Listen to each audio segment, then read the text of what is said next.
following up on that Dorstenia bahiensis flower and seed harvesting video. This is just about an hour after I harvested the seeds, and you can see the flower itself is already starting to droop. And I came in and had a closer look at it, and it looks like there's like one little seed left in there. See that white spot right there by my finger? I swear it wasn't there before. And it almost seems to be, could be my imagination, but it looks to be getting bigger before my eyes. So I'm going to see if I can harvest that one too. Maybe it will pop for us.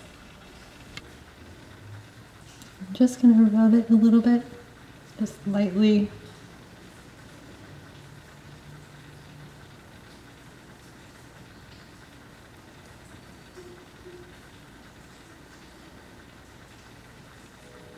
Oh, did you see that? Where'd you go? It wasn't a huge pop, but it popped. Aha.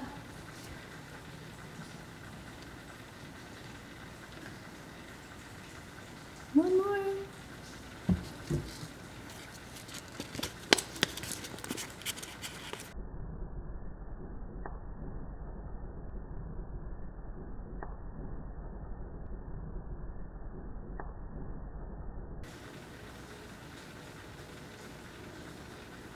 Thank you, flower.